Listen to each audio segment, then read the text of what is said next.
Hey everybody, and welcome back to Dude's Brunch, your late night morning talk show, where we talk about things we found on the internet. With me this week to talk about his breakfast, it's Tyler Reed.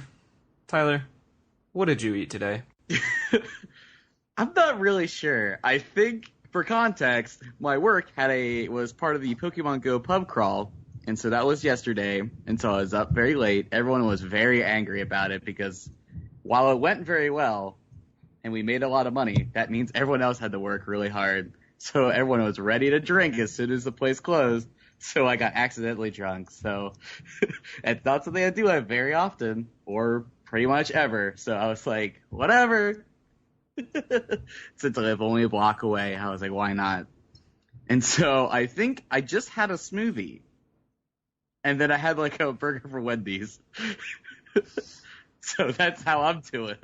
That sounds like a great day. I don't know what you're talking about.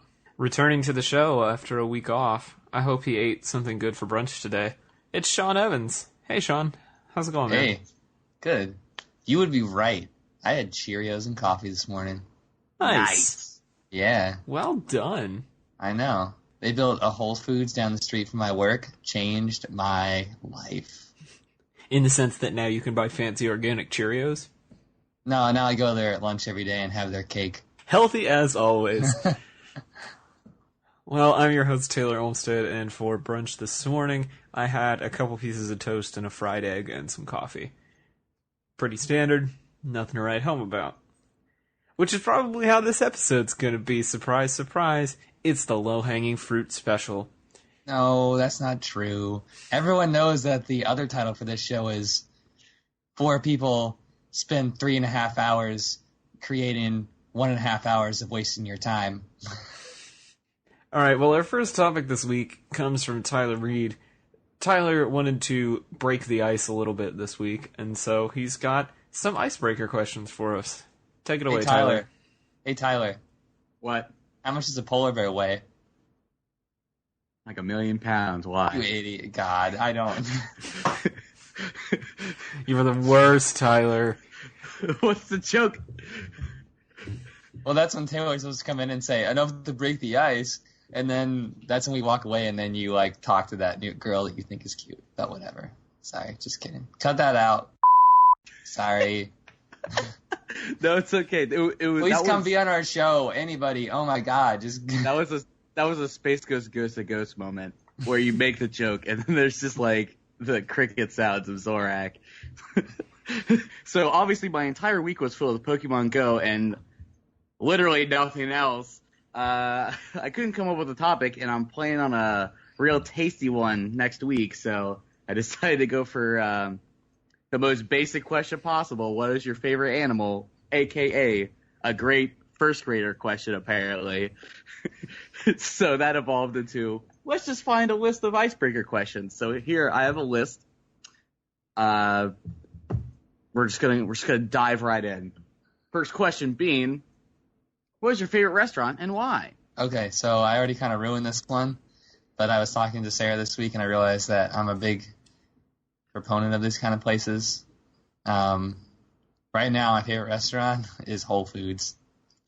And that sounds so stupid, but I realize that I'm probably like a 25-year-old, 80-year-old person who loves the idea of going to a buffet, but doesn't like the idea of people just touching everything and having children running around all the time and being gross and stuff. And I care about what I put in my body. Contradictory to all the breakfasts that I eat on this show. The other 6 days I do. So yeah, I like Whole Foods. That's my favorite restaurant right now. Are you trying to tell me that the Sean persona on Dude's Brunch is just a character that you just do on Sundays? No. He's real. He's just not a very good person on Sunday mornings. Oh. Yeah. So, Sunday mornings is my kryptonite. So like Saturday for like breakfast or brunch, you have like a 7-course meal. Well, not like that, but I mean, I choose wisely what I eat, yeah. Okay. So, on Mondays, Moe's Southwest Grill has Moe Mondays, where all of their burritos are $5.75, which is my new favorite thing, because I go to the gym, and then I go to Moe's, and I can get any burrito, even the fancy ones, for like $5 with chips and a drink. And it's just the right amount of food, like post-gym, to get me through the afternoon at work without being super hungry. So, kind of a boring answer, but at the moment, my favorite restaurant is Moe's. Is it really the boring answer? I mean, it feels just kind of like, I don't know, it feels kind of stodgy, I guess, that my favorite is a fast food burrito place. I mean, you went out of your way to go to Moe's instead of Chipotle, so I think that in itself is a very interesting narrative. So here's the reason that you go out of your way to go to Moe's instead of Chipotle. First of all, Mo Monday, $5.75 burritos. Right. But secondly, they have sauces and a salsa bar. And so you can kind of customize your burrito more than you can at Chipotle. So they have like various different sauces, like Chipotle mayo and things like that you would get like at a Subway that you can put on the burrito. But then every burrito comes with chips, and by the drink machine is a bar that has like 6 or 7 rotating salsas that you can then eat with the chips. Mm-hmm. And so it's just kind of a different experience than Chipotle. I like them both, but as far as the one that I go to like on the weekly, it's going to be Moe's. Mm-hmm. Fair enough. So with that being said, I'm pretty sure mine is Chipotle. Or similarly, Gomez Salsa, which is like the local version of Chipotle. I like things that I have the option to sit down but also leave. I can take it either way. I kind of like the fast casual revolution has really been ideal for me because I also like Panera. So it's all kind of like stuff that's almost like good enough to sit down and eat and you have to have a server. But honorable mention goes to Sleepy View, which is the breakfast brunch place I always go to that has the great get a sandwich with apple and shit on it. So that's my honorable mention. All right, here's a good one. Here's the next one. If you were handed free opera tickets, would you go or sell them? Why? So that's going to depend largely on how much the tickets are worth. I mean, if they're like less than $50, I'm going to go. Because I've never been to an opera and I think it would be interesting. If they're $50 or more, I'm probably just going to sell them and buy different concert tickets. So, you know. I'm the exact opposite. I take the reverse logic on that one. The more expensive they are, the more I want to go because it must be a quality opera. The cheaper they are, the more likely it's probably done by first graders, and I probably don't want to see it. So I'm going to, and two, my girlfriend loves opera, so I'm probably going to end up going anyway. But yeah, so that's how I'm going on that one. More expensive, definitely going. Less expensive, maybe I just won't even give the tickets away. I'll just let them sit. Because that's more hassle to sell them. Right. Like, yeah. So just for reference, I went ahead and booted up the old Googler, I chose the first result I could find for a chart of opera ticket prices, and it ranges from like $700 to like $25. So it's a pretty big range. I would imagine in this situation, it would probably be like maybe 100, maybe 200 for a ticket. What's the $700 opera? Does it say? It is the orchestra front side on opening night. At where? For what show? I don't know. Oh, okay. I think it's just out of place. Like I said, it was the first result that came up, so I'm not. It doesn't really tell me too much. But anyway, I don't know, Catherine. Do you want to go to the opera? Catherine says sure, so I guess we're going. Good answer. I mean, it's an experience. I've never been to one before, so it'd be an opportunity to go. And usually, if something is handed to me for free, like, hey, you want to go to this? I'm like, sure. Specifically, like, hockey tickets in, like, elementary school when we got them for, like, extremely discounted prices for no reason, I think. Did you go to the Mighty Ducks? Was it? I might have been. I think it might have been Cyclones. Cyclones, but We went to both, so it's okay. Just curious. Right. Sure. The theater team. Okay. That makes sense. Interesting. Yeah. Would you go to so part 2 of this question, would you go to a hockey game if you're given tickets for free? Hell yeah. Oh, obviously, I love hockey. Hockey games Yeah. are great. Wait, hold on. Why are hockey games great then? It's like any other professional sports game except faster paced and with a lower bar.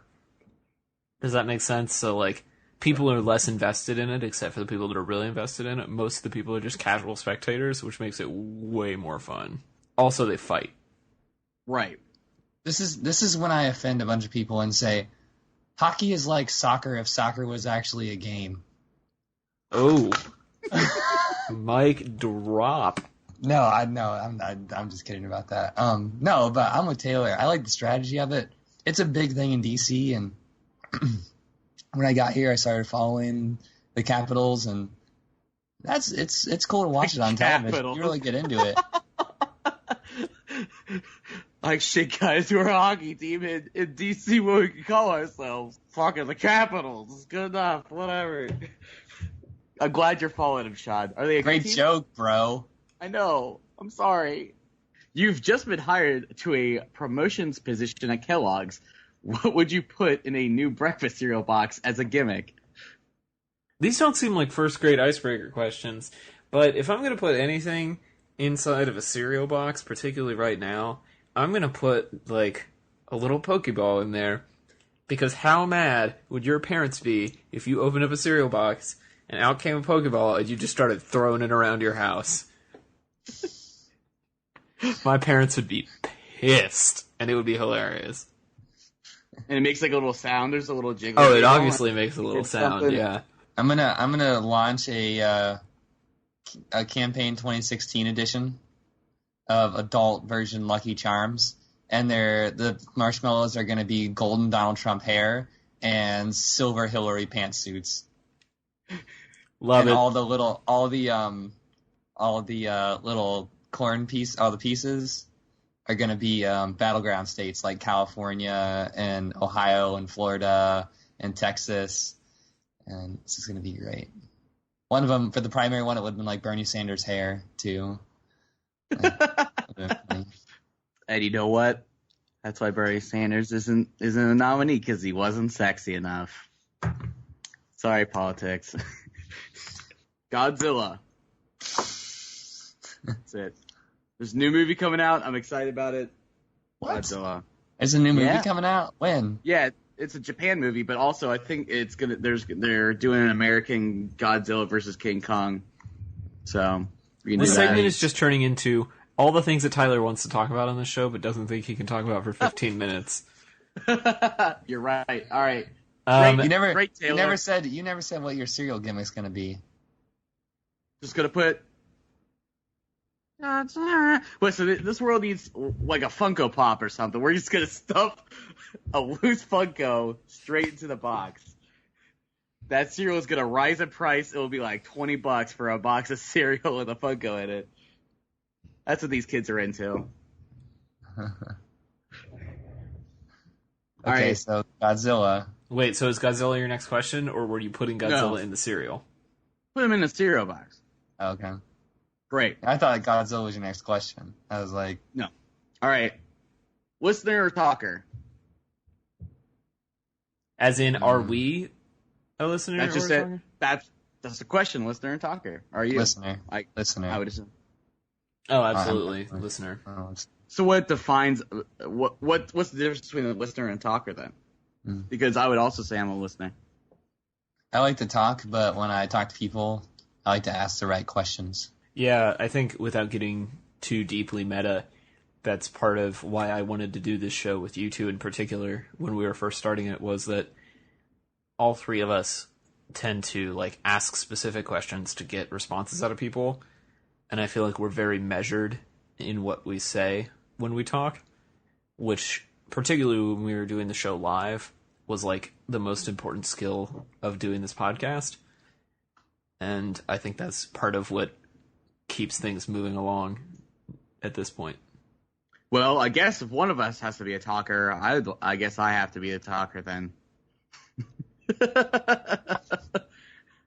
Because I feel like, I mean, at work, I really try to be a listener, and I feel like in most like workplace situations, I feel like I'm listening a lot.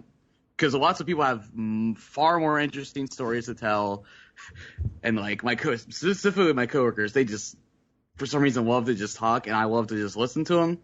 especially like if they've like done shit. Like one of my coworkers right now was a ranger in the military, and he like got like shot in the arm and like shrapnel and stuff, and he was like helping someone, like he was like a medic and stuff, and it was like this really really great story that I mean, obviously I told it really shitty, but it was a great story to hear, and it really just like made me appreciate him all the more. So that's kind of like why I feel like I'm like a listener, but obviously I'm going on a tangent right now, so I guess I can say that I'm also a talker. Just so we don't literally all say the same thing. No, you're definitely one of the most like long-winded people on the show. Thanks, buddy. I don't think that's a bad thing. You're always saying good stuff, but you say a lot more generally than the rest of us do. Now here's a real golden one. This is like 500 like questions here, so I'm really flipping through these. If you were a shoe, what guy would you be and why? Now you get to this question. This is the question we've all been waiting for. I know. What kind of shoe are you? Hard-hitting investigative journalism here. I'm in Alan Edmonds dress boot, cap toe, brown leather. I don't know what the fuck any of that means, Sean. Can you explain that? Almost cognac. Yeah, I can see that actually. What's a Google for that? What can I type in to find out what that kind of shoe that is? Alan Edmonds dress boot. Just type it in. God, this kid. Ooh, right. Oh, okay. We'll put images in the show notes for everybody. I like that. I own obviously something significantly not like that and less expensive, but similar to that. So, also too from this brand choice, I think very highly of myself. Yeah, it's like an aspirational choice. Yeah, a boy can dream. So I think mine is probably going to be either a tan or black Nike skateboarding shoe. It doesn't really matter what specific one. I've just worn Nike skateboarding shoes as like my go-to not dressed up shoe for basically my whole life now. And I think they kind of like say a lot about, I guess, the way that I purchase things like shoes. Like, they're not very fancy. They're pretty cheap. Hardly anybody wears them because most skateboarders don't wear Nike. And they last forever. Like, I have a pair in my closet right now that I'm wearing for like the 8th year, I think. Nice. Buy some new shoes. I mean, I have bought new ones. Those are like my kicking around the house doing yard work shoes. I have a brand new pair that I just bought like last week, but they're all basically the same pair of shoes, just in slightly different colors. What shoe are you? What shoe am I? Well, Old Navy flip-flops. Oh no. I mean, I am a flip flopper. I do love me some sandals. So, but if I had to choose like an actual shoe, I mean,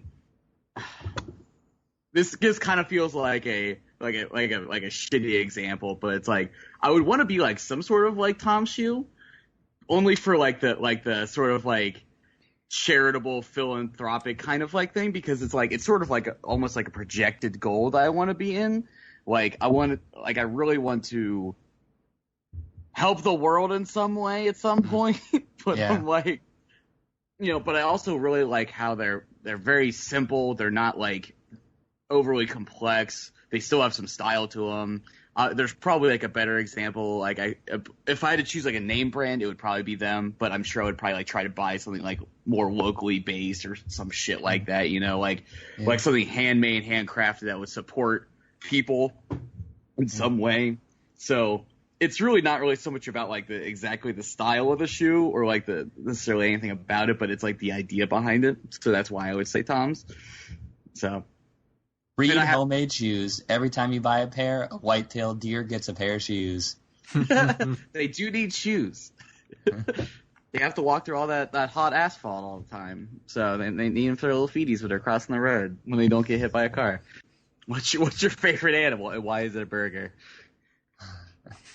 So burger is definitely not my favorite animal. Definitely not. My current favorite animal it's a breed of dog. They're called Puli, Puli, and they're those dogs that look like giant mops. I just think they look really dorky and ridiculous, and there's a really great like Instagram dog account that is just one of those dogs, and they like shoot lots of slow motion video of it running, and it's hilarious, and it's like my favorite thing to watch when I'm bored. So yeah, 2 thumbs up. So dog, of course, everyone's gonna say dog. So let's just get that out of the way. Is there like a exotic animal or like? Well, yeah, I typically picked a like wild an animal? exotic purebred dog. Like, it's not a regular dog. I feel like that counts. Probably my favorite would be. This is gonna sound like a joke, but it isn't. The mighty salmon. I knew you were going to say something like that. I don't know why. I really like the salmon. Something about them. I don't like the end of their life part. That's kind of freaky. That they climb up a fucking waterfall. Like Yeah. they climb up. They climb They a live in the river. streams and the ocean. They're like huge. They taste great. I mean, come on. What can't you like about the salmon? They feed lots of other land mammals. I mean, There's also the to relate it back to Pokemon. It feels like a similar concept to like kind of how like Magikarp, his goal is like to become a Gyarados, and it's like it follows like the Japanese lore of like that fish that if it manages to like climb up like the waterfall, it becomes a dragon. So that's also kind of cool about it. It's like it's not necessarily a salmon, but it's the same like I feel like the same kind of like mentality. Is that correct, or am I kind of off? yeah, that could be right. Sure. Yeah. I just like salmon. I just like salmon. You just- I think you just they're like a pretty salmon. fish. Yeah, Alright. they're like nobody knows. They're kind of mysterious creatures, but I don't know. I just like them. They're just cool fish. Okay. If you also like salmon, please reach out and let me know, because I don't know anybody else who likes salmon. I mean, as like a spirit animal thing, not as like Not as like a thing that you eat. right.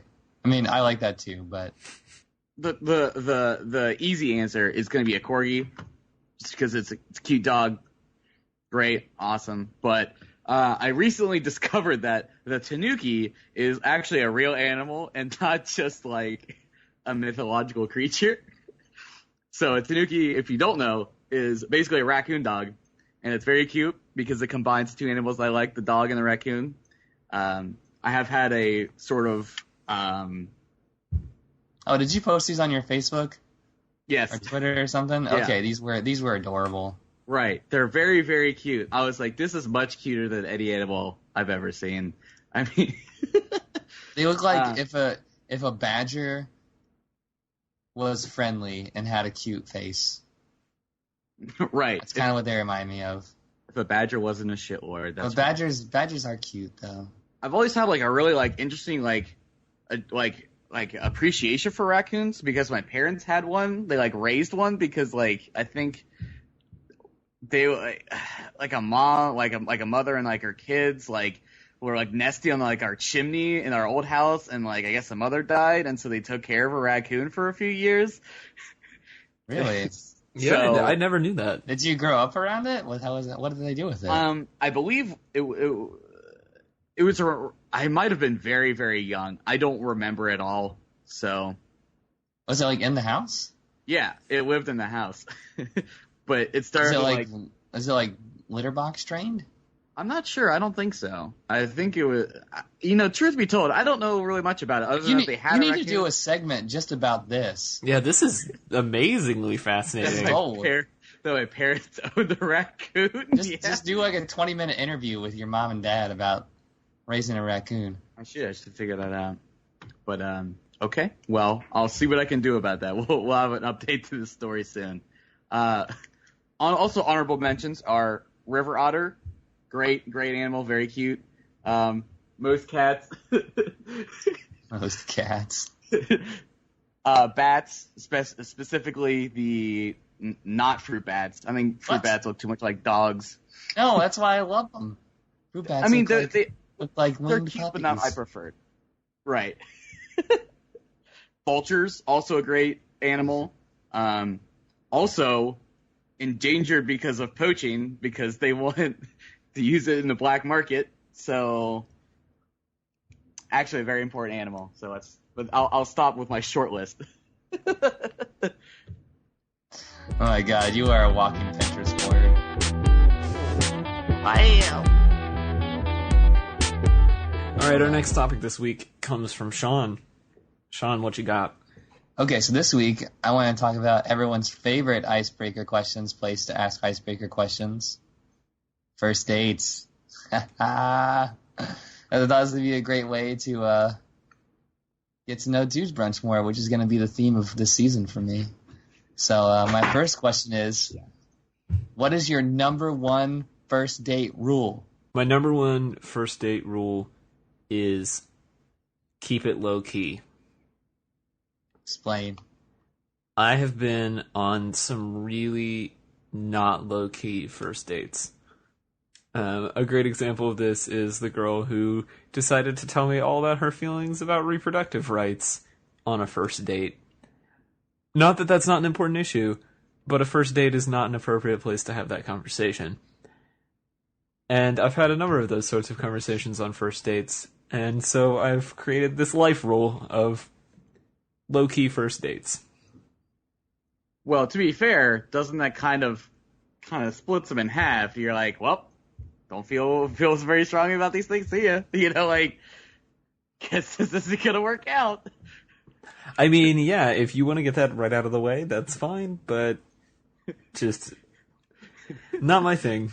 That's not a conversation I want to have that early. Tyler, what's your number one first date rule? Truth be told, I don't know if I've gone on enough first dates to ever have a rule. Catherine's furiously shaking her head no as well. It doesn't have to be a rule, like if they get cut out or something like that. Okay. So I'll talk about my rule. My first date rule is that I always go halfsies. Like I always go Dutch if we have to pay for anything. And the reason for that is because I don't want there to be any pressure on the other person that they have to pay me back for anything. Like, I want to know that they're coming back if they want to go on a second date with me because they genuinely like me. So they don't feel obligated. So that's why I always go Dutch on that. That's a pretty good rule. I like that. Yeah, I actually like that a lot. Means you're not obligated. You're like, oh, I gotta pay you back. Oh, I feel so bad. You also don't have to have that conversation. Be like, I'll pay for it. Don't worry. It's like, no, actually, I will. Oh, wait. You are racing for the bill. You're like, no, take the card. Which can be cute, but yeah. I think my personal rule is no horror movies. There we go. That's a good rule. But that's fine. That's a good rule. There's no foundation in that. I don't know. It's a bad rule. I don't think it's... No, that's okay. I think that's a totally fine rule. Okay, so my next question is, what was your best first date? Was Cheesecake Factory our first date? Was it before that? He is winning this relationship. Oh, it was Django. Oh, that's right. But Cheesecake Factory was proto date, I think. Listen to him kind of hash it out. She doesn't even remember. It's okay. That's the one we were like, I could try to hook you up with Jess. That was. Oh, okay, all right.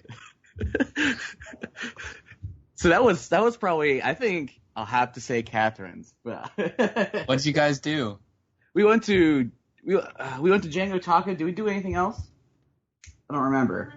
Yes. So Catherine and I went to Northside, and we just went to Django Tacos, which is also tied for a pretty good local place to get tacos. That's in Cincinnati? Yeah, Northside. For the listeners that don't live there. Right, of course. Sorry. It's actually in the north side of everywhere. Django Tacos. That would be sweet. That was before we started to get really into vinyl toys and accessories and stuff, so we probably would go back. We'd probably have a lot more fun there too. Listen, I'm into music. Save yourself and listen to what you're saying. I'm getting in trouble. I'm sorry. Sorry. Thanks, Sean. So Taylor? yeah, I think my best first date was probably I'm trying to remember where all exactly we went, because it was one of those like dates that just kind of happened. You know, like we had been talking and then we were like, oh, let's meet up at X place, and then we ended up just walking around and going to a bunch of different places, so I don't really remember, but I know we spent a fair amount of time at Jackie O's in Athens, just sitting out on the porch and talking over a beer, which is pretty much how like my best social interactions with people go. So I think my best first date would be... I don't know if it was our first or if it was like the first day we kind of hung out together, Sarah and I. We went for a bike ride together down in Athens. We rode out to Nelsonville and just kind of spent time with one another, talking on the bike trail and riding bikes. It was like in the fall, so it was really beautiful. We have some pictures on Facebook of us during that time. It was very cute. So that was my best first date. What was your worst first date? Go. worst first date was definitely reproductive rights girl. She just started railing on me about the politics of childbearing in this coffee shop, and I was like, this is a really inappropriate conversation for this time and place. Please stop. Was it a donkey? No, it was even worse. It was at the coffee shop in the library at OU. Tyler, worst first date? I think it was a time in high school, and you know it was in high school at a very long time ago because I talked to someone on MySpace. And so we arranged to meet at the mall. I guess it was supposed to be a date, but she brought like her sister and like a brother, I think. And we both had like our parents like drop us off, and I'm like, what the fuck is this? We just walked around the Eastgate Mall. I'm like, this is and not that it matters, and not that in no way does it matter. Like the way that like when I saw her MySpace pictures, I was like, oh, I expected her to look a certain way, and then when I got there, I'm like, oh, she's very short, like much shorter than I expected, and I was like, oh, I'm like, man, they're like profile pictures are so. Profile pictures are super misleading. I will give you that. Yeah. And not that it was like I gave a shit. You were just confused. No, yeah. I understand. I feel where you're coming from. Sean, what was your worst first date? Valentine's Day, my freshman year in college.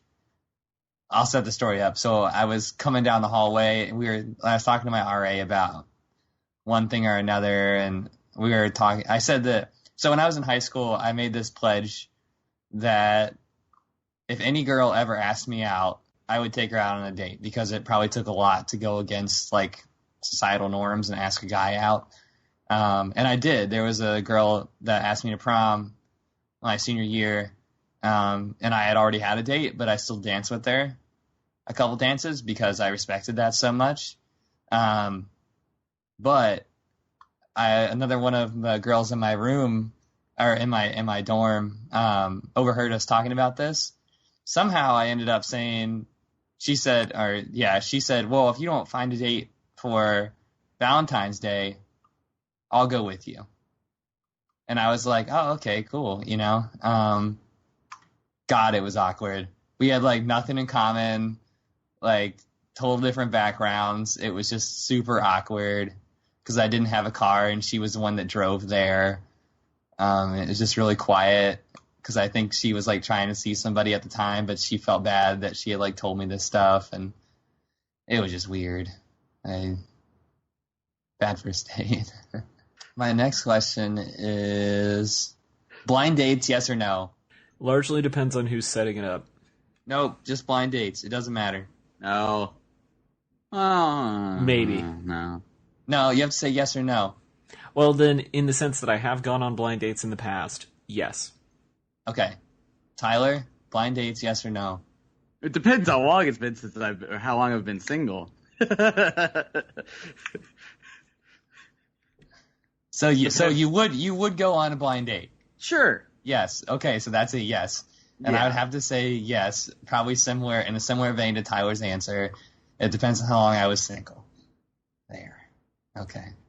Do you kiss on the first date, yes or no? Typically, no. Why not? I just don't. Why I don't know not? why. I don't know. I really don't. Like, it's just not something that I do. Tyler, kiss on the first date? If it feels right. Oh my god. That's even mean, worse than my depends on- answer, you scrub. I mean, it depends on how long you fucking known this person. Like, if you've been like talking with them like independently, and then like you met up at some like, and it's been like you talked to them for like weeks, and you just haven't gotten like a chance to like have the first date. I mean, that sounds fine. What do you want from me? So yes? So yes? I don't know. The yes or no? Oh, fucking hell, I get it. Sure. See, that's all you needed to say. Everything's so delicate with you. You just don't know it. He's I a don't special know. It little depends. sunflower, and he needs to be treated delicately. My God. No, I like him. I'm gonna go with yes too. It depends on the situation, but it's okay. Let's see. Okay, I got some good, interesting ones. Okay, what's the best day of the week to go on your first date? So that's an interesting question, actually, because I would have typically said a weekend before I moved here, but now everywhere's so crowded on the weekends that I actually would rather go out like on a Wednesday or a Tuesday. Wednesday night. Yeah, like a Wednesday night or a Tuesday night. Just because it's less crowded and you're not going to have to deal with shit tons of people and whatnot. So, That's a good point. yeah, because you don't want to be like in a massive crowd or like waiting for a table or whatever on a first date. That's terrible. I like that response. Tyler, best day for a date? Thursday, of course, Why? because it's almost Friday. I do like that answer though, because then you're going into Friday feeling good because you just went on a date, or you have work to distract you the next day because you just went on a shitty date. I mean, I'm down with Thursday as well. And that's also when movies come out. Is that a question on here? I don't remember. Yeah, we can get to it. I don't know. I was gonna say Sunday, just because you're pretty much guaranteed that they were gonna have the day off, so there wouldn't be a lot of conflicts of interest. But the more I think about the weeknight, I kind of like it because you know it's not going to be as crowded. You know that if you go out to a restaurant, that the actual chef is going to be working. Thanks, Anthony Bourdain. And if something goes awry, you have work the next day, so you can always get an easy out. Exactly. And it's a first date, so there's not like this pressure of like how late do you stay out or anything, because it's a Right. weeknight and like you can have a nice, 2-hour first date and then be fine because you have work in the morning. Or the date can suck and you can leave after an hour because you have work in the morning. Like, it's fine. Yeah. Huh. Intéressant. Okay, so where's the best place to go to a first date, in your opinion? Something that is food adjacent, but not a meal. So I'm thinking like coffee, ice cream, drinks, anything that's not a full meal, but, it's kind of like a snack of some sort. Tyler? Movie. A movie. Why? Now, I had an argument with previous coworkers about this, and he said movies were a terrible first date because all you do is you fucking sit there and you don't do anything. So you're not talking to people, you're not talking to them, you're not connecting with them. But that definitely gives you something to like kind of like relate on either before or after the movie, and especially if it's something that you're excited about. Like if you're both like, oh, let's go see this movie, and it gives you like a good like sort of like base of operations to kind of like start a conversation off with, because let's be honest, not everyone's a great conversationalist, and you gotta like, I don't know, it feels like you should be able to get a good judge of if you like them or not based on how good or bad the movie was and their reaction to it. I don't disagree with you, but I am still in the camp of going to a movie, you don't really talk to the person. Well, no, but you do it before or after. Yeah, it's fine. Yeah, that's what I was gonna say. There's probably a multiple step thing here. Yeah. Like, yeah. But you set yourself up for a 5-hour date if you go on a movie, though. That's true. What about you, Sean? I like public places, food adjacent, like you. Preferably, that's why. I mean, doesn't, and preferably something that's like open, where there's going to be other people at. Once again, it's very much, I want people, I don't know. I don't want to put people in insecure places. I feel like the world is a very insecure place a lot of times when you're going to meet somebody new or something like that, and the safer you can, like, make it, like, safe places is always good. Yeah. And probably, what was it, like, fast casual is my choice of places to go to eat to, because it's affordable, and if it's nice, maybe it gives you, there's lots of options, you know what I mean? Like, that's part of, I think, are you a listener or a speaker?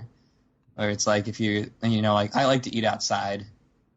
I like to be outside, so if I can sit outside and it's nice out, I'd much rather do that than sit inside. But maybe they like to sit inside. Maybe it's like it rains or something, or it's cold and you want to go to Panera and sit by the fireplace or something. I don't know. So that's cool. I'm down for that. Do you guys do test questions? Do you know what a test question is? It's the sort of question that's like a deal breaker question, essentially. Yeah. I don't have like specific test questions, but there are definitely certain things that I enjoy that if they don't enjoy, I know it's not going to work. I think music preference is a really good indicator for me. Really? Not to say that you have to like the same music that I do, but I want you to feel passionately about music. Like, I want you to be able to talk about some type of music that you really like and not just be the kind of person who says, I put music on in the background. Because music is really, really important to me. And so it would be really, like, upsetting to me if I was dating somebody who just is kind of like, I don't know. All music basically sounds the same to me. But Taylor's secret real answer is how many followers she got on Twitter. Honestly, most of the girls I've dated are very, like, social media averse or don't really keep a strong social media profile, which I kind of like because it keeps me from, like, getting too tied up between my work and my relationships, but that's a whole different conversation. So, like, 2K followers minimum? Tyler, test questions? Test comments on your first dates? What do you think? I mean, listen, guys, I'm a fucking neckbeard, okay? So I'm like, if you don't know anything about competitive Pokemon, we're done, okay? I don't give a shit. I don't know. Listen, guys, I haven't been fucking single in like 3 years, so I'm a completely different person now. I would probably ask, like, some bullshit about fucking, like, dogs or something, or animals. But see, there's no wrong answer there. So it's not really a test question. What's a deal breaker? I think they have to at least be able to either appreciate or understand or be very interested in either board games or video games, because it's, like, literally everything that I do. So, of course, that feels like a really, like, stupid answer. Be like, well, if you're not into board games, I really don't want to talk to you. But it's like, that's just one of my, like... It's what you do for both your job and for fun. Right. Yeah, that makes sense. So. I don't ask test questions or make test comments, because I feel like I might have been the victim of some of these sometimes. I feel like I was dating somebody very, very briefly, and we started talking about kind of still, like, to Taylor's point, we started talking about maternity leave, and we came to not agree on it at all. Like, and about 2 days later, she broke up with me. I don't know why. It might not have been just that reason, but I was like, after we had that conversation, I was thinking, like, why would you say stuff like that? Like, and not just like her opinions, but like, why would you ask people things like that? Like, that's like terrible. It was like baiting, you know? So, no, I don't do that stuff. So, I think that's fair. To be fair, if you don't know those kind of questions going into the first date, you're probably in for a bad time. Because, I don't know, I feel like that's sort of like, in the 21st century, it's kind of like how it is now. It's like, you don't really just like, hello, madam, this is my first time encountering you out in the public. Would you like to go on a date? It's like, hey, we're at like a party, and like we talked a little bit, and we had fun, we added each other on Facebook or something, and we like talked or whatever for like a couple weeks, and like, hey, do you want to go out and do something? And then like it feels like that's kind of how things go now. It's not really like you kind of get a general feel for them more quickly now. I agree with Tyler. I think it's much more contextual now. It's a little bit harder when you move to a new city and you don't know anybody. You do go like revert back to the whole like, hello, random person, would you like to go get coffee? But otherwise, yeah, I think it's much more comfortable and much more common to have that contextual awareness of a person before you start like asking them that on a date. okay, so last question, since we're over time. You can only answer yes or no. You cannot explain. Does sleeping together on the first date spell failure? Yes or no? No? Yes. I'm going to go with no. Okay, that was the end of the segment right there. We just let it go. We'll just let it Really? let it float off You on the thing. really Yeah, want to let it go that like was that? it. Yeah, I do.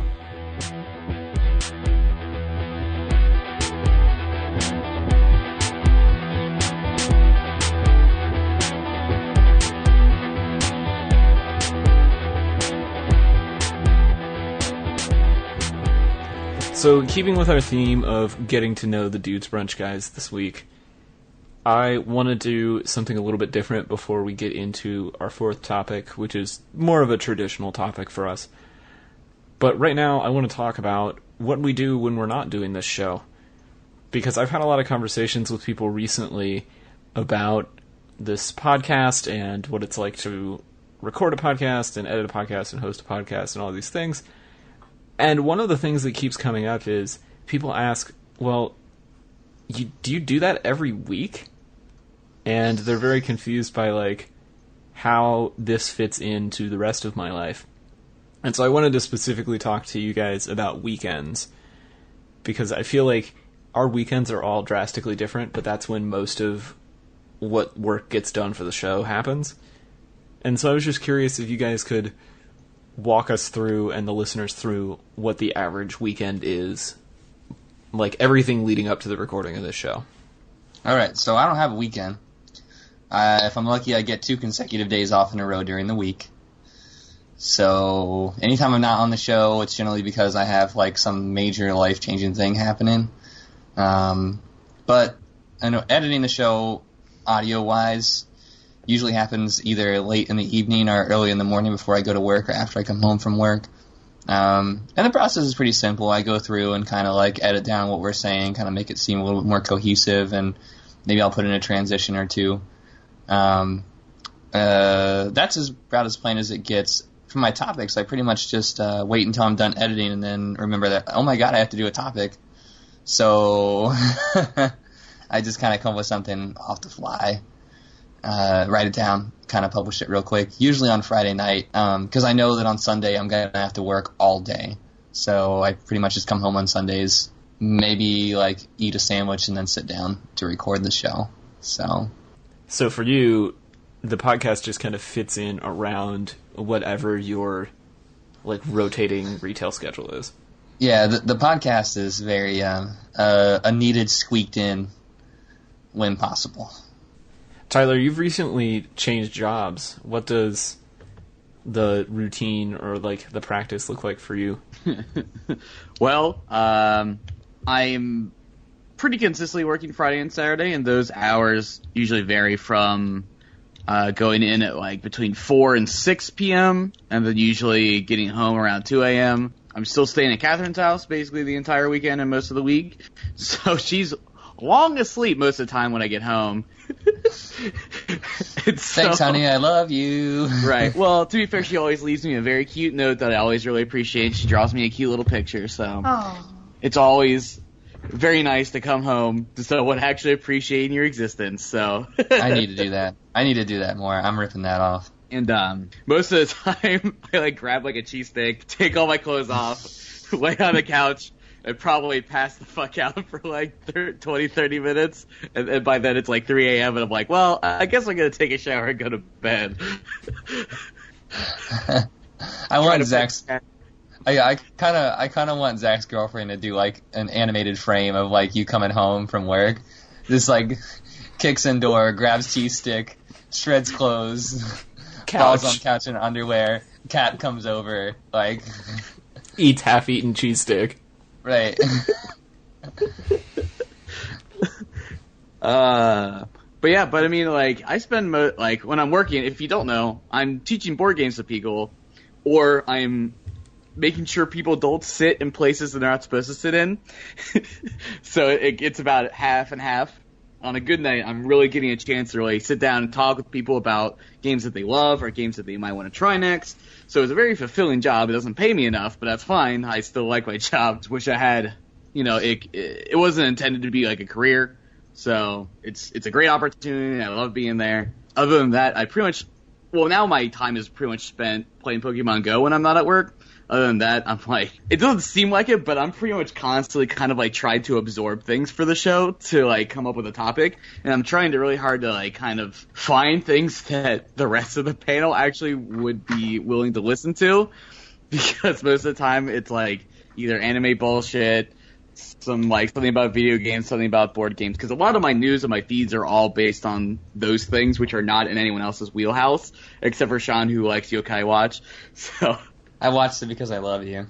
Oh, I didn't watch it because I love you. It's a great absurdist cartoon, so it fits right in with what these kids are into these days. So I'm the only one that has like traditional weekends, which is always kind of strange for me working on the show, because sometimes I'll get Slack messages from you guys in like what I consider to be the middle of the night because I have to get up early in the morning and go to work. Or Sean will be completely absent in Slack until Sunday, and then just like barrage of stuff in the hour leading up to the show when I know he's on the train home. So for me, I usually come home from work on Fridays, and my main goal is to just like do anything that is not related to work. So that's often, can I go to a museum? Can like my roommate and I go get dinner or go get drinks? I've been trying to go on a camping trip for the last like 4 weeks, and it just hasn't happened, and it's not going to happen this weekend either. I'm always like, I really want a break from work Friday going into Saturday, and then usually about midway through Saturday I'll sit down and edit a little bit of the show from the last week and start thinking about a topic. Throughout the week I save articles to Pocket, which is like a bookmarking app, and I'll go through Pocket and see if there are any like articles or videos that I think will be appropriate for the show. And if they are, I'll write up a topic on Saturday afternoon. And then on Sundays, I usually get up early, make breakfast, sometimes go to church if I get through breakfast fast enough, but not always. And then do laundry and edit. I am almost always doing laundry and editing on Sunday afternoons and then publishing the show. So my whole Sunday basically is devoted to the show until the hour or two beforehand when I either cook dinner or go out to dinner to give myself like a break from podcast world. You don't need that. Well, I'm usually listening to other podcasts during that time. That's usually my like catch up on The Incomparable or something else really long period, because I can like cook a big dinner and do dishes and all of that and like listen to a really long episode, whereas I save like my short little tiny podcasts for making breakfast in the morning. And that was going to be my next question was, how do you guys fit in researching for the show and listening to other people's podcasts, and what podcasts are you listening to right now? Because we haven't like actually talked about what we listen to in a little bit. Well, pretty much I I'm pretty much only listening to podcasts now when I'm sitting down and doing design work because my schedule's changed around a little bit, so I'm not driving as much as I used to. So now it's a lot of just kind of hanging around here, around downtown. And pretty much all the time I have listened to anymore is for my brother and me, Cool Games Inc., and there are other spin-off podcasts, there are D&D podcasts, so the Adventure Zone. That's really all I have enough time to listen to. If I get a chance, I usually end up listening to We Have Concerns or similarly like short podcasts. The Dice Tower podcast, which is a board game one. The Snakes Cast, which is the podcast for Snakes and Lattes, the board game cafe, which is usually, it's a little more work-related for that than anything. So it's about 5 podcasts I'm pretty consistently listening to. So, for me, I mean, I read a lot, listen to NPR a ton, watch news all the time. Isn't anything new. I find myself listening to my podcast mostly when I'm going to work, coming home from work on the train, just because you don't get cell phone reception, so I, hurry up when I'm on the platform and just, download 3 or 4 podcasts and make it to work and back so that I don't have to listen to anything. I don't have to, say anything in particular, but, I mean, most of the podcasts I listen to are, I can pretty much name them off. I listen to Reply All a lot. I listen to TED occasionally. It's not that good of a show. Planet Money always has really interesting stories. I listen to Hidden Brain because I'm a social scientist, so it's interesting to hear about some of that. But it's kind of boring in the same way that TED is. I listen to KEXP, which is a live music podcast from Seattle, I think. Yeah. And they have some good bands on there once in a while, but a lot of it just goes straight delete after 3 minutes of something that I don't care for, folk revival. And I'll listen to some random stuff here and there. I have 538 podcasts about statistics on here that's really hit and miss. Right now I'm super into Radiolab and their side podcast, More Perfect, which is about the Supreme Court, which is absolutely fantastic. I was going to do some shameless plugs, but if you have any interest in court cases or jurisprudence at all, wow, this is great. It's definitely not political science, but they talk about good court cases and they have good stories and the interviews are good and a lot of them are pretty contemporary. It's not back in the day or something like that, but this week, if it wasn't for that, I would never have known that Thomas Jefferson tried to sleep with John Marshall's mother-in-law, and that's why they weren't friends, because she said no. Interesting fact. I think the only one I do listen to on a weekly basis is Dude's Brunch. I do listen to our podcast. I'm not one of those people that can't listen to their own music or something like that. How do you find the experience of listening to our own podcast? Sometimes it's dreadful. Sometimes it's hilarious. Sometimes when I listen back and I hear the jokes, I realize that a lot of the time when we're recording the show, I'm thinking about what I want to say next or how I want to answer the question, more so than I am listening to what other people say. So when I re-listen to it, I can better hear whatever the guests or what you guys have to say. I think that's really interesting. I'm always curious too, now that I don't make the moments of zen at the end. We'll have to trade back on and off for that again. But because you want to know what it is now. Right, and now I find myself pretty much going instantly to the back half of the podcast right away to hear what made the cut for that. So we can talk about listening to our podcast more in a second. But for me, I listen to podcasts largely whenever I can. I listen to podcasts at work. I listen to podcasts in the car. A lot of times, though, it's just when I'm at the house, not really doing anything, or I'm cleaning or cooking. So right now, I'm really binging on a lot of 30-minute shows because they're just long enough to clean my house or cook a meal. And there are certain shows that I only listen to in certain contexts. I only ever listen to Pop Rocket when I'm trying to fall asleep and having bad insomnia. Not to say anything mean against Pop Rocket because I really enjoy their discussions, but there's something about that show that just when I'm having insomnia, it's really good about giving me something to focus on until I eventually fall asleep because they're very concentrated in what they're saying. I've been really, really enjoying The Urbanist, which is a show from Monocle 24. So Monocle 24 is an online radio station put on by Monocle Magazine. But The Urbanist is their show that's all about cities and urban design. And every week it's just something that I would never expect to think about. And so it makes it really fun. This week's show is all about street food and transport and like what life is like on the go in the city. And at one point they talked about a record store in London that's on a boat and it like drives around the canals of London. And that just seemed like such a cool concept to me. I was listening to that before we went on the show tonight. So, but circling back, I was curious, Tyler, do you ever listen to our show? Sometimes. Not as much as I should. I should really listen to it more. Why do you say that? That's only how you really should always listen to your show anyway, so you can figure out what you do wrong.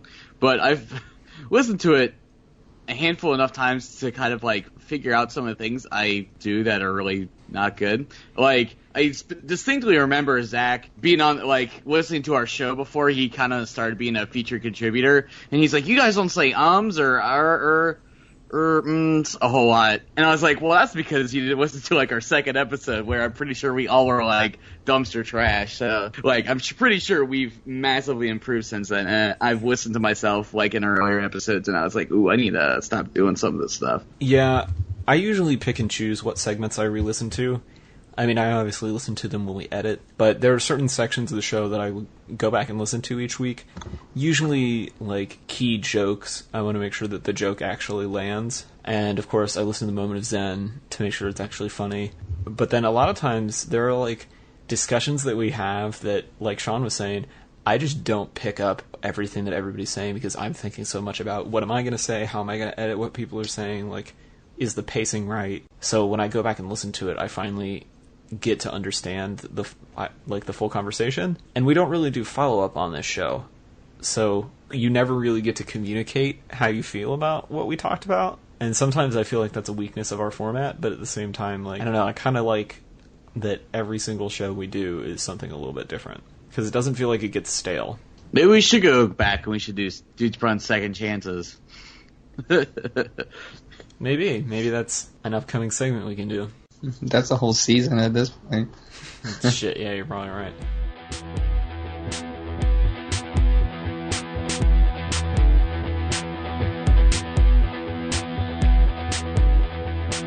Alright, so I've got our last topic this week, and I want to talk about the internet, but I want to talk about the internet in kind of a meta way. This is a think piece that I saw on Medium, because it wouldn't be Dudes Brunch without a good think piece in the fourth content slot, and this think piece is called Wither the Web Page. Basic TLDR of the post is people don't really design web pages anymore.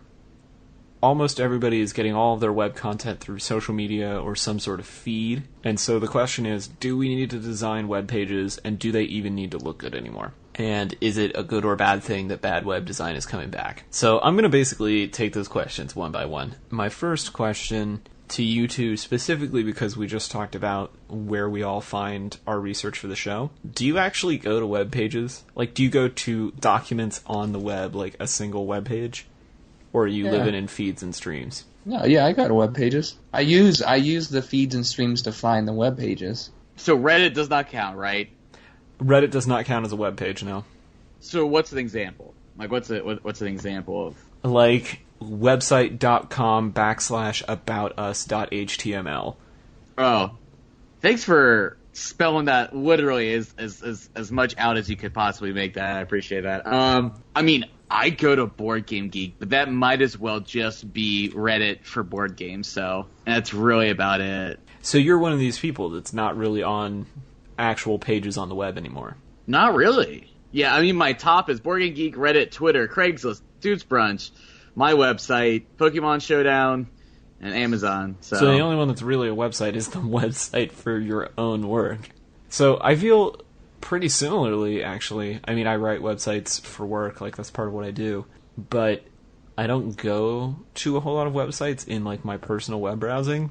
A lot of what I look at is run through a newsreader app or through Facebook or Twitter, and then I usually save it out into Pocket, which just creates an offline copy of that web page. But all I get is the plain text. I hardly ever read articles like on the article page anymore or anything like that. And so when I read this article, it really kind of hit me, like, does it matter what individual pages look like anymore? Or are we purely in the age of content? I'm gonna go with content, but I don't believe that makes like websites dead though. After reading this, if they like didn't account for the fact that there's a lot more people that are, like the internet is growing, and it just keeps kind of making it just keeps enveloping everything. And it's like, and the thing is, if you look at other things, like, I feel like, maybe this is just because of my childhood too, like, I was ridiculed a lot in school for having terrible writing and terrible grammar, just not being that good.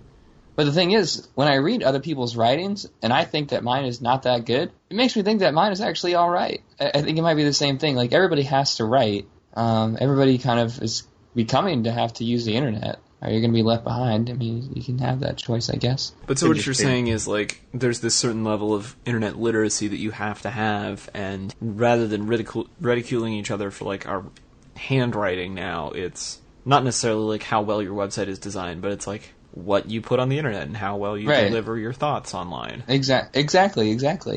Yeah. The internet might be the new grammar. Interesting. That's the truth. That's a very off the cuff kind of thing to say. But no, I see where you're coming from. Sounds pretty true to me. I'm literally the person. They do for me. But I think that as a designer, I feel like I should have like a very specific like webpage specifically for like my product, my content. But honestly, the trend is so much so that people are getting things in feeds that like a website is just as like it's just kind of there because you need it. It's like a business card. You kind of have to have one, even though they're a little like kind of outdated and you don't really need them. So I mean, I would ideally prefer to put my stuff on Behance or Pinterest, but I mean, there's also a sort of legitimacy I feel like to also having your own website too. So from an artistic lens, I think it's important to at least have your own website. I mean, other than that, I don't see the need for a lot of people to even build a website. Just use like Squarespace because it's already there for you. So that's an interesting question that I want to dig into a little bit. This idea of legitimacy and pre-built websites. That was a discussion we had in the early days of this podcast was, do we need a website or should we just have a Facebook group or should we just have a subreddit? Like, how are we going to share the things that can't be shared through the medium of podcasting? So, like, when we talk about images or when we talk about videos, how do we share that? And we settled on a WordPress.com site because, to be honest, it's free. But we did have this long discussion of, like, is that a cop-out? Is that, like, the lazy man's way of doing this? And I don't know. Like, I still don't know to this day if that was a cop-out or not. But I think it's working well for us. And it's allowing us to focus on our content, which is the key to what we do. So I don't feel bad about it, but I do think it maybe takes away a little bit of legitimacy. No, I don't feel like that. Maybe that's because I'm not in the scene of like the internet either. I feel like I'm very detached from that because a lot of like I don't work in art and design that much. So the whole idea of like having a website is very something that you do if you run your own company or something. If you're really good in my circles, you have a very polished resume. You have a very polished network. So and maybe we'll have to catch up to that someday, you know, and we're just lagging behind. But I don't feel like it's necessarily essential. Maybe I'm wrong, though. So then how do we feel about this resurgence of kind of the amateurly built website? So this article talks about like GeoCities and some of these old like clunky HTML, CSS websites like pre-MySpace, bad code, rotating graphics, all of this stuff. A lot of these things are coming back as like art pieces now that you see with groups like PaperRad or Kanye West's new aesthetic on his digital media is very like Jesus Web 1.0. Congratulations, it's a cassette tape of the internet. Yeah, you did it. That's what I want to know. Does it feel like the cassette tape of the internet? Like we're just being twee? What do you think? The fuck does that mean, Taylor? I think my sarcastic excitement there answered that question. Are you questioning what twee means? Yes. Sean, can you help me define twee? I don't know what it means. Fuck. Okay. So twee is like, it's an aesthetic. It's kind of like, I don't know I can't think of a dictionary definition. I can just think of examples of twee. So like, things with birds on them. TWE. Yeah. Here we go. I found a better definition. Excessively or affectedly quaint, pretty, or sentimental. So Wes Anderson movies are typically called twee, for example. Yeah. So it's really the thing you call things that people would normally refer to as hipster. The visual aesthetic of hipster, yes. Right. Like mustaches and knit sweaters and birds on things. And Oh, Right. I was gonna say that. I googled it, and I'm seeing Me the too. keywords are fashion, hipster, fashion man, Tweety bird. A lot of Zoe Deschanel. yeah, Zoe Deschanel is very twee. Yeah.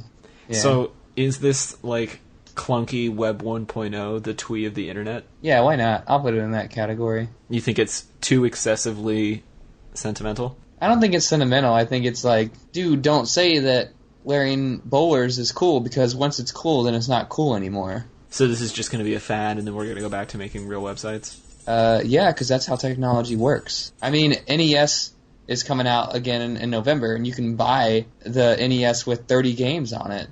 But no one's going to say, like, I'm not getting the Xbox, whatever the new one is, because I just want to play NES. I mean, There's I no might way say that's that. happening. There's no way that's... Well, you would have both. Or you would just get NES games on your Xbox. Yeah, that's true. This is just like... It's just a... There we go. Now we're getting That's Sean how I fired feel up. about this. Don't do this to me. What do you think, Tyler? I'm more interested in talking about like the brutalism thing that you planted into the questions that we're eventually going to get to. So I'll just say that I think that's a much more interesting conversation to have than like Web 1.0, like retro, like it's fine. I guess if anything, I wish that if twee was a thing, that it was done in a more creative way instead of just this like, because it's not creative. It's status quo.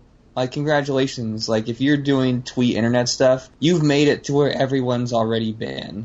All right, and you're not just like repurposing it. You're not like putting anything forward. You're just being nostalgic. Like you're in like, oh, it's hip. You know, like you're not growing the art. You're just fiddling around in the the bygone ebb of what might have been, fun. Yeah, I think that's the part of it that really strikes me. It's like, if you're doing this to be twee, which we can talk about Tyler's concern in a minute, then yeah, you're not really advancing the medium, and I'm all about advancing the medium, particularly when it comes to things like static web page design, because I feel like there's so much potential to do really exciting and interesting things. We were hitting a really cool point where we were getting like the parallax scrolling effects and HTML5 video and like things that the internet can only do because it's the internet. And now there's this reactionary thing to it of like just building square graphic blocky web pages. That's the thing. Like, I feel like when we talk about this, that there are lots of examples out there that already exist that are like, it's not a one-to-one, but like, I think cars are a really good example of this. Like, everybody that I know, at least, has probably been to a classic car show, or you've seen one, you've driven by one. Like, these are pretty common occurrences. And you see, like, not just, it's pretty stereotypical things, like old white guys out there with cars from the 70s and 60s and 50s and 80s or whatever else, and they're, like, all standing around a parking lot, and there's classic rock blaring, and they're all into this stuff, which is cool. That's fine. Like, I can't say that I don't want to have a cool classic car that's awesome and loud and fast and whatever. But, like, I don't really want to drive one of those cars because I want a Tesla. Like, remember what made those cars suck? Oh, yeah, that's right. They were all manual transmissions. They didn't have AC. They didn't have radios. And you were really unsafe. And it was just, like, one thing after the next. And the whole point of keeping those around is because there's something that is, like, aesthetically and architecturally valuable in saving those artifacts. You don't tell yourself that you want to have a Chrysler land yacht over, like, a BMW M3 in 2016. Like, just get over yourself. Like, okay, so you want to be seen. You want to be that cool guy. That's fine. But you're not new. Don't pretend like you're doing something for cars. That was a long-winded analogy there, but... No, I like that. And I think that plays well into what Tyler wants to talk about with this idea of web brutalism. Right. So, for those that aren't familiar, Tyler, can you give, or Sean, I guess, but can anybody give a basic, like, rundown of what brutalism is? Within the context of websites, it's the idea that, like, we have lots of skeuomorphic elements in, like, websites lately, which is, like, Fake representing, like, a real tier... world things. Right. So it feels like you're kind of, like, peering into something that's realer than it is. And so that's kind of been the trend lately. And so what's been going on is that this idea is that they're trying to strip down websites into a much more bearable, usable like form of itself. Because there's another like article out there that's like, these websites are really big. They take up like a lot of data. There's like a lot of like technical like data like waste because these websites have so much like shit built on top of them. And you can see like if you go onto like a news site, there's like ads pop up on your screen. There's like 5 ads. There's like, hey, sign up for our newsletter. It's like, and there's just like all this stuff that just like bombards you. And you're like, I didn't realize we were in the 90s again. Like, it's just like this visual assault of just flashing and beeps and boops. And it's like, the idea is like just to kind of strip it down to make it as functional as possible. It doesn't look as sexy as it could sometimes, but it fucking works. And so I think like brutalism is really interesting to me in all of its forms. I think architectural brutalism is really cool, and I love function in design.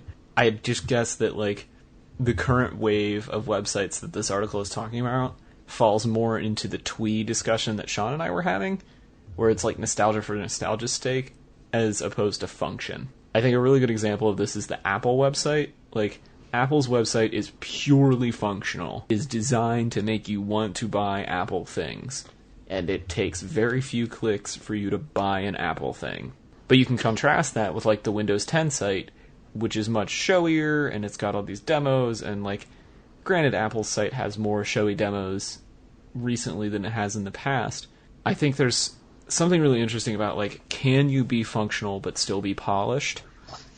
And Tyler brought up news sites as like the exact opposite, where they're barely functional and they're a complete mess. And I don't know what the real solution to that is, but I think we're definitely seeing a reaction against the flash and the showmanship that we were seeing even 2 years ago on the web. I mean, I think we have to keep in mind too that brutalism is an ism, right? So it's like, it's a concept that is probably reactionary to something. That's not like a super good definition of that, but whatever. So like when you get these like crazy websites, and you're right, like I go on these websites, it's kind of funny that I have like on my laptop, I have this like everything is outdated. And like if I get on the wrong news site on my laptop, my browser pretty much has to be completely reset. Because it just can't take like heavy websites anymore. And like I don't necessarily think that brutalism is a bad thing, because you want to get back to that. Like you want to, at some point you like were driven too far away, you know, with too many bells and whistles. Maybe you weren't driven far away. Maybe you just had like everything was so legitimized that it actually made a bottleneck. Does that make sense? So you didn't actually go anywhere. Everyone just waited in line to get to the next place, or there's one beam that's just kind of going through continually.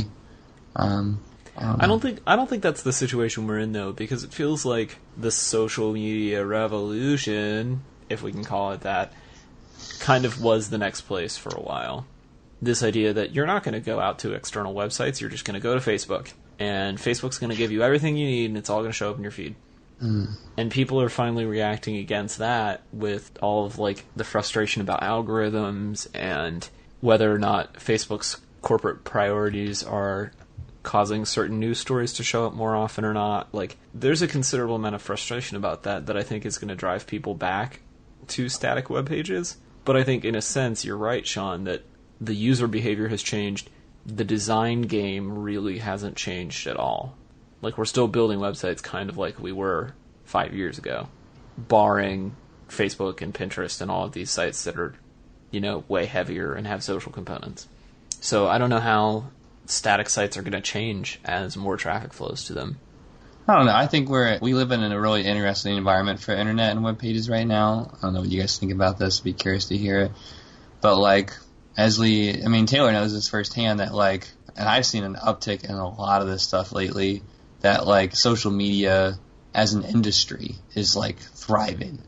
I feel like every day I get on like recruitment websites and stuff in DC, and everybody wants somebody who knows how to do social media marketing right now. And it's like, when you look at it, it's almost hilarious. When you look at, like, if you're like an account executive, you need to have like 10 years experience in your industry, and show leadership and blah blah blah, have worked your way up.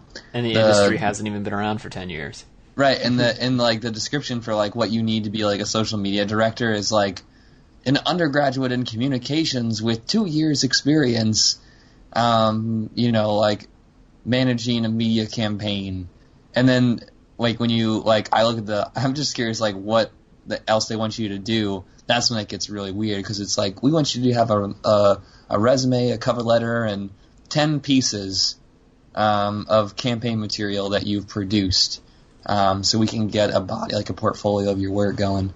And I just feel like that's why we're so in a weird time. Like, everybody's trying to hop on board at the same time, but everybody it's like this wave all came at once, and so we're having to just kind of like build up these things. People are new to the industry. The industry is itself growing. The internet's not even that old. We spoke about that briefly on last week's show, talking about lawsuits for internet creators and, setting precedent in the internet age. I think this discussion is kind of a continuation of that topic, where this all really is that new. Web brutalism is kind of like the first reactionary movement we've seen, but it's probably not going to be the last. I don't know why I'm so like. I just feel like it's just too early to. I don't know. Does it feel too soon to really be talking about like?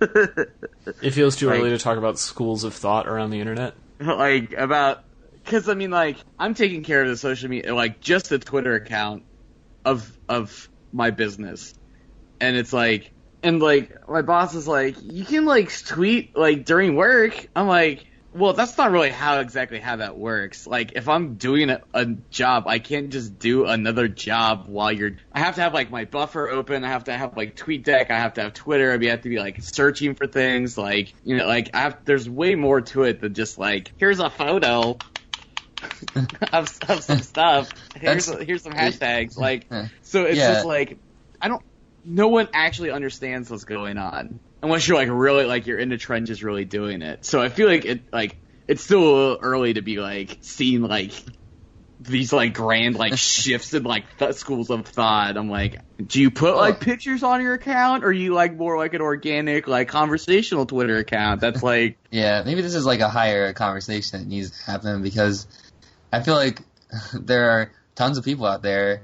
And you laugh about it because when I hear this, it's like, well, my employee's nephew designed our website because he knows about computers. But I feel like that is still what happens out there. Like, I feel bad for you, Taylor, because I think Tyler's right. Like, social media is seen by people who like need to hire people to do social media as like something that the kids do real easy. Like it's like seen as uncurated. It's just like life vomit on the internet. And, some people's vomit is just really good vomit. So it gets picked up, and we want to have the good vomit. And it doesn't like... No, you're absolutely right. It's so much more this discussion that feels like checking boxes than it does creating something. Right. Right? It's like, we need to post on Facebook today. It's not... Isn't that hilarious? It's not what is there that we can like post and share that furthers our business goals or furthers the message we're trying to send out. Or it's like, we need to name drop this thing or that thing. So let's create a quickie piece of content to capitalize on Pokemon Go. And I'm sitting here thinking, like, well... Why? I mean, yeah, but is that central to our business goals? Like, is that making a difference? And it's so funny, like, to see kind of the industry backlash to that, which I talk about on the show a lot with accounts like Brand Saying Bay or subreddits like r/fellowkids, where that it's like ad industry people who are just railing on each other for posting like shitty social media content that's capitalizing on horrible trends. But that's kind of what the internet feels like right now. And the fact that normal people, like not industry people and not nerds, are posting this sort of shit content now is really starting to concern me. Like everybody complains about their Facebook feed, but when you get on Facebook and like everyone is sharing bad memes, or like that period where old people were all sharing pictures of minions, that really scares me. because it feels like the medium is just going nowhere when that happens. Well, that's a multi-step thing that I kind of want to get into. Like, for example, like, I've noticed recently that, like, over the years, like, Facebook has gone from, like, people talking about what the fuck they're doing in, like, their day, and, like, it feels like I don't need to explain it to us because we've all experienced it because we were there when it began, and it was, like, it was really about having conversations with people and, like, connecting with people, and now, like, I just see people with whole feeds that are just, like, meme, like, image, like, it's just full of images, and I'm like, I don't want to see any of this. Like, I'm an artist, so of course I want to share, like, my art and stuff, but it's like, I don't really want to see, like,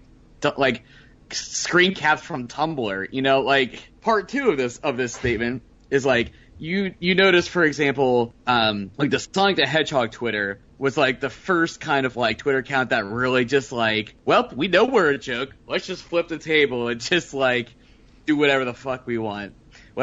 We know we're dumpster trash, let's really embrace it and make, like, really, like, fucking hilarious shitty memes all the time. And then it's like, and now it's like, the most recent one that's kind of like popped up is like Denny's is like doing that. I'm like, Denny's is just like a diner, like an American style diner. And they're like, they like superimpose, like juxtapose like eggs onto a kid's face and put like his eyes on like the plate where the eggs were supposed to be. And I'm like, that's really absurdist and freaky. Like, why is Denny's like pushing this like weird shitpost of the internet onto their brand? Like, it feels really uncomfortable. And so it's like, maybe this is the moral of the story. If a corporation's doing it, you're already 2 years behind. right. Yas, queen. That's right, Taylor. Alright, y'all, it's time to wrap the show up the way we always do with a round of shameless plugs. First up on the list, it's Tyler Dumpster Garbage Reed. Tyler, what do you want the people to do this week? God, that has a nice ring to it. Alright, you can find my design and illustration work at tylerdreed.com. You can find me on the socials as TDR Design on Instagram and Twitter. Alright, and you can also follow the Twitter account I run for the place I work at, the Rook OTR on Twitter. Sean, what would you like the people to do this week? So I've decided this week I'm going to work on another ripped comic. So that should be coming out this week. Check it out. You can find me on Twitter at sevans8910. 78910. Pretty cool. Right? Good handle. Sure, whatever. That's about it. So just check that out. Alright, well, as always, you can follow me on Twitter at TC Olmstead. You can follow the show and like the show on Facebook. We are at Dudes Brunch.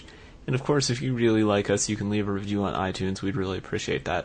Shouts out to everybody who bought merch. We just sold some new shirts, and we're really thankful for that. It helps us pay the bills and keep the lights on around here. So if you want to buy merch, you can do that on our website as well, dudesbrunch.wordpress.com. Thanks a lot, and we'll see you next week for more brunch.